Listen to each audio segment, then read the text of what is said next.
lakini yale mapungufu ambayo yameingia katika mji wetu wa Lamu, wallahi linasikitisha sana. Hapa nikiangalia katika hii ground, lile nalonisikitisha zaidi ni kuwa simuoni mama hata moja. Kina mama wamejifungia ndani ya nyumba, ili hali hili jambo ni zito kwa wao.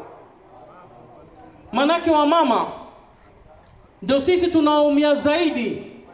Tunaumia zaidi. Haya mambo yakitokea kwa watoto wetu ni sisi tunaumia zaidi. Mama maskini yuko very weak. Lakini hilo halina neno. Akibaki mmoja nyumbani, sisi tunajitokeza 10. So we can as well fight the fight as few as we are. Mambo yametokea Lamu. Tumepata reports nyingi sana. Kabla kuamua kuja Lamu tumepata report nyingi sana. Report mpaka zinatuacha sisi tunalia. Katika mji mmoja tuseme Lamu East, unapata cases za watoto waliolawitiwa bila kuchukuliwa hatua yoyote, watoto 36. Watoto 36 wamelawitiwa wa kike na wa kiume bila wao kupata sheria ama haki mahali popote. Tunakwenda wapi sisi? Hiyo ni sehemu moja tu ya Lamu. Alafu serikali imenyamaza. Kwa nini serikali inanyamaza na nyinyi mmepiga kura? Kwa nini serikali inyamaza na nyinyi ndio mlowachagua? Hawa watoto haki yao iko wapi? Subhanallah. Juzi tumeona kwenye mitandao mwanamume mzima tena anafanya kazi katika serikali ya county, anamlawiti mtoto ndani ya chumba cha guest. Mtoto ambaye anaweza kumzaa. Mumechukua hatua gani watu wangu wa Lamu? Mumechukua hatua gani kwa huyu bwana? Bado yuko county? Bado yuko nje? Kwa nini awe yuko nje? Sheria gani inayomruhusu yeye kuwa nje? Ikiwa dini ya Kiislamu inakataza, ikiwa dini ya Kikristo inakataza, hakuna mila wala desturi yetu sisi inayokubali mtoto wa kiume afanywe mke na mwanamume mwenzie. Amba iko? Kuna kipengeo hicho? Yuko huyo mtu? Tumeshapata ripoti ya kuwa jogoo kamparaga jogoo mwenzie? Mimi ni activist, mtanisamee, maneno yangu siyafichi. Kuna mbuzi kamparaga mbuzi mwenzie beberu? Kwa nini sisi binadamu tufanye namna hiyo na tunyamaze? Vitu viko vimefika mpaka mbali. Mji wa Lamu nauliza leo, niko hapa, ni hatua gani mmemchukulia huyo mwanamume alopatikana kwenye hoteli na mtoto wa kiume? Ni hatua gani mlichukua? Kapelekwa kotini, kapewa wiki 2, katolewa na bond, anafanya shughuli zake. Kesho kutwa anamchukua mwingine, mtondogo anamchukua mwingine. Maana hamna nguvu ya kuwakemea na kulisisitiza hili jambo liache. Ni kweli ama si kweli? Mimi nazungumza na uchungu. Mimi nimetoka Mombasa, kama mlivyosikia katangulia kijana wangu anasema mimi nisisikii vizuri. Mimi mgonjwa wa sukari. Lakini leo natamani kama Allah Azza wa Jalla angenipa nguvu nikamwona huyo mwanamume, basi ningekufa naye mimi. Ningekufa naye mimi. Manake leo anamfanyia huyo, kesho atamfanyia mwingine. Leo serikali inamwachilia kwa sababu yafanya kazi county. Sisi tunaishi kutegemea serikali itutetee. Nimemsikia ndugu yangu mdogo Abu Muhsin anazungumzia kuhusu child care. Kuna child care hapa. Kama hakuna police station na kwenda kuripoti hizo vitu zinatokea, county itasaidia nini?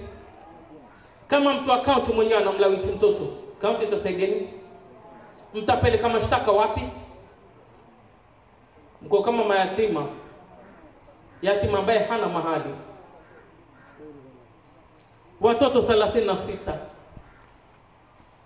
Report hiyo. Tena hao ni among many. Among many. Hatua gani inachukuliwa? Lamu ni mji wa dini, ni mji mtakatifu, ni mji mtukufu. Tumetoa mashehe wetu wa Kenya nzima katika mji wa Lamu.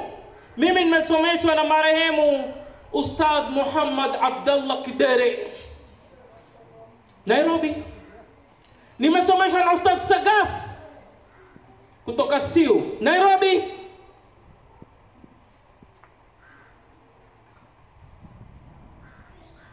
Leo niko katika mji wao na kilio. This is not what we expected in Lamu. Mji ambao umetoa mashekhe wakubwa na makadhi wa Kenya nzima. Kisha mnalawitoa watoto mmenyamaza. Hamjui kusema ahlul jihad, hamjui.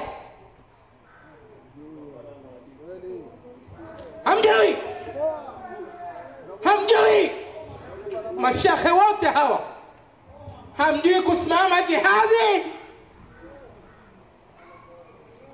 Tutakuwa na watoto gani kesho kutwa? Tutakuwa na viongozi gani?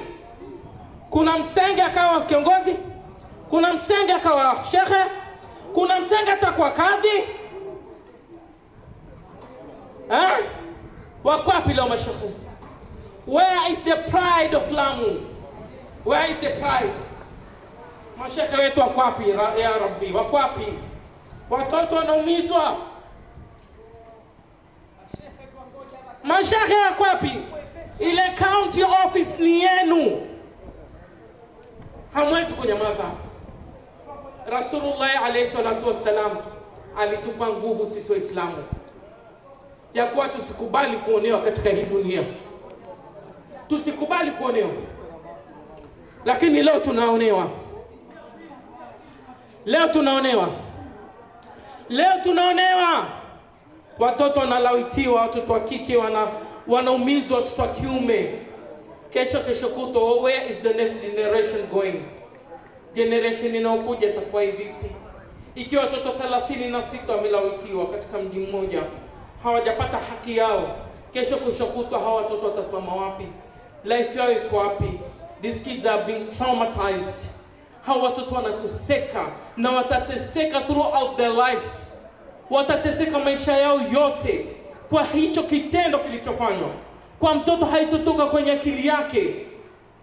Ndio maana tunasema wengine si hawakupendelea, wamelazimishwa, wamedhulumiwa.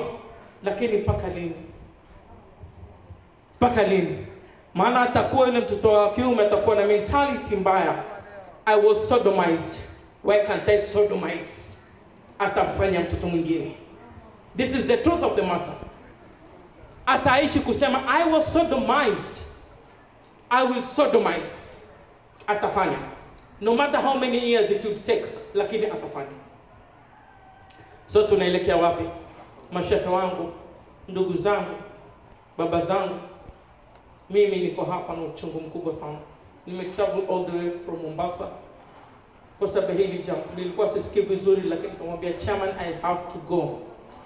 Huko Lamu, walimu wa Lamu ndio wamenipa mimi elimu. That is my home ground. Mamangu asili yake ametoka hapa. This is my home ground. Nitaenda